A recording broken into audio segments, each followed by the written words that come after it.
at Morehouse College in Atlanta, Georgia. This summer, his research focused on plant biology in Wolfgang Hirsch's lab. According to his mentor, Ayden was outstanding in the lab with his infectious enthusiasm and work ethic. He dedicated considerable time to learning new concepts and seeking deeper understanding. His positive spirit has made him a joy to have in the program, and we can't wait to see where his journey takes him. Please join me in welcoming Ayden to the podium.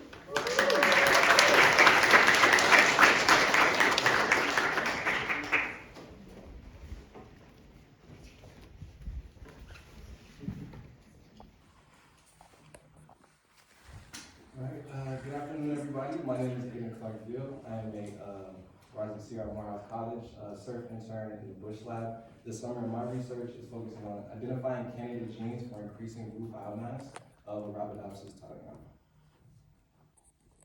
So, a little bit about me. I'm a senior at Morehouse College studying biology with a minor in environmental studies. Last summer, I was collecting soil samples near the Chattahoochee River studying the E. coli outbreak as a part of the Barber-Egan program.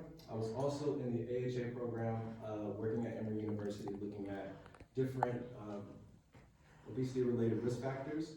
And I was also, this is me in the row room here at Bush Lab, and these are my parents here. So, what is our problem? We know that climate change is affecting people all across the world, all different ecosystems and biospheres.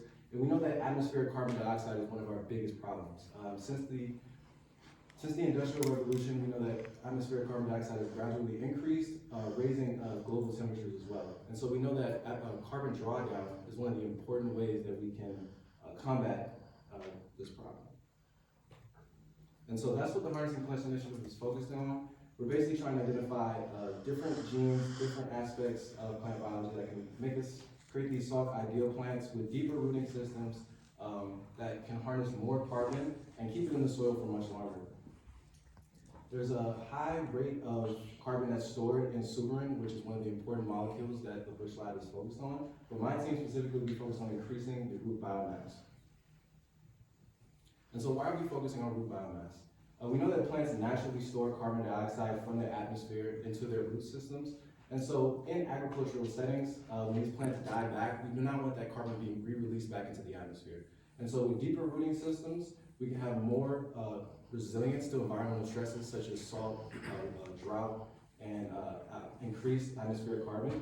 And also, increased organic carbon content is very important when considering soil health and agricultural sustainability. And so that leads us to our research question. What genes play a role in root growth biomass of Arabidopsis? We have three main genes that we're looking at, and so my lab basically created tDNA insertion lines that allow us to create loss of function mutations in these different genes. And so we have two different lines for our experiment for each target gene that we're looking at. And so on the left side here, you can see a regular Arabidopsis plant, and you can see how deep these roots go. And on the right side, which was what a projected deeper rooting plant would look like. And so we obviously see more root material overall, but we also want to see this deeper rooting that allows for this carbon to stay stable in those deeper layers of the soil. And so for our experimental design, a GWAS study was conducted, and this basically just allows scientists to narrow down all the genes within a genome and identify which ones are correlated with whatever trait of interest that we're looking at.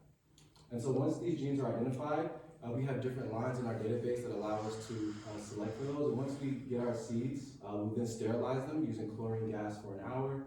We then prepare our MS media, and this media will then go onto these plates here that you see on the right side, and then we will add our seeds at 5 seeds per plate, which will give us a total of 400 plants, which is painstaking to put on these plates. But after that, they basically go into the cold room for what's known as seed stratification, and this just increases our germination rate, makes the plants basically think they're going through wintertime. And after that, we basically put them onto the plates at a long day condition, which basically means 16 hours of light, 8 hours of darkness. And from that point, we wait. We use these plates because they allow us to image these root systems and collect our data more efficiently throughout the grow process. And so at 10 days, 14 and 20 days, I'll basically be scanning the plates and then quantifying the root systems. And so since we're only doing a 21-day study, this is the life cycle of Arabidopsis, and we're basically going to try to get between this young rosette and this full rosette here.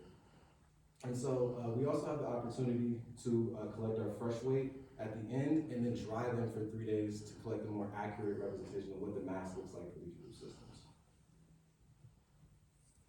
And so our objectives, we're basically going to be looking at primary root length here, which is just that main root stem that comes down off of this plant. We're then going to look at lateral root density, which are those roots that come off of the primary shoot. The primary root, and then we look at shoot biomass as well as root biomass. And this is because while we do want to increase root biomass of these plants, we know that this is going to be used in agricultural settings. And if we sacrifice the shoot biomass, that could obviously have an effect on food insecurity as well as our ability to actually yield more fruits and vegetables in these different settings. And so first off, we have our primary root length here in inches on the left side, and these are our different TDNA lines. And so each line here is represented each set of boxes is represented of a different gene target. So in the blue, yellow, and red, these are the 3 different genes I mentioned. And on the left side, we have a wild type here. And so first off, we noticed that for our wild type, we noticed that it was growing much more than our mutant lines for much of the experiment. But we did notice that M24 was the highest of this group at this point.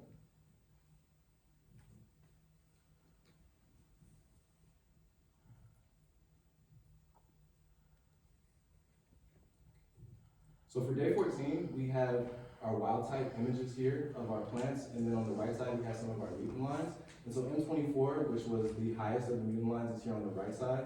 And like I said, this allows us to image the roots better, use different imaging softwares to calculate our data. And so at first we noticed, like I said, the wild type is growing a lot more. We see a few more lateral roots and definitely longer primary roots at this point.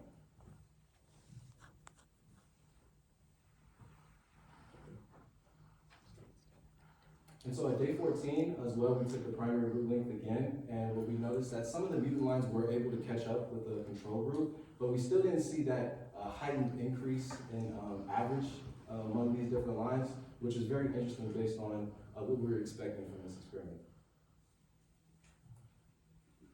And so at day 14, we also collected lateral root density, which basically we take the number of lateral roots and divide it by the actual length of the primary root that we're seeing in that plant. And so here we notice that M8 and M24 had the highest maximum values, but most of the mutant lines were pretty much within the same range of the wild type or Columbia for this experiment.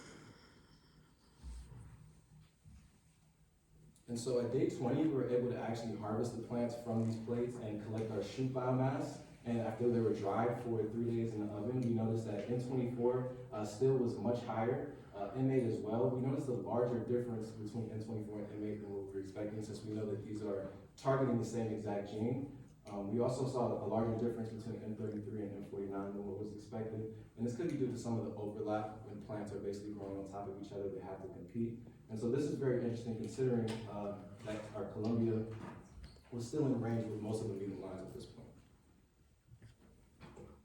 And so for our root biomass, which is our most important database, we basically have biomass per plant, and we take the total for one plate and then divide it by the number of plants we have, and that gives us our biomass per plant. And so for M24, once again, we still notice it was the highest among the different mutant lines. M8 was still increased compared to the control median, or control mean, as well as M25 also had a much higher maximum value as well. And so this leads us to some of our limitations. We know that the experimental duration is above 30 days, which takes a long time in the laboratory. And we know that the preparation of these plates could have affected the available oxygen. And so we have this micron tape that goes around that basically prevents bacteria, fungus, and things like that from getting in the plates. And so I may have added too much tape that could have prevented our plants from growing in the most ideal way, but that's perfectly fine. Eventually we want to replicate this without as much overlapping and make sure we have a very quality example of what the place would look like without the competition amongst the different plants. And another thing we know is that TDNA insertion isn't the most precise gene editing technology that we have, and so that may be affecting the differences we're seeing between those lines with the same genetic information.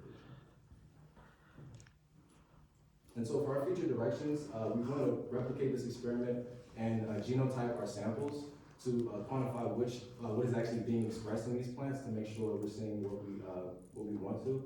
and then repeat our phenotyping to confirm the findings. Obviously, compare these different lines and make sure that we're not seeing any other factors that are causing this.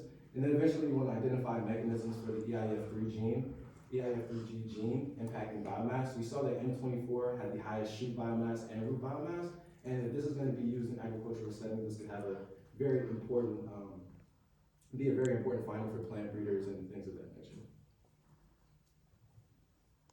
And so I just want to give a special thanks to everyone in the Bush Lab, Yosemite for training me, Samside for being a great mentor throughout this experience and training me and giving me a very warm welcome to Salk, as well as Risha for helping me on the last half of this project. I want to give a special thanks to Sophie and Monica for making this program great. I'm definitely glad I chose to serve for this summer, and thank you for my cohort.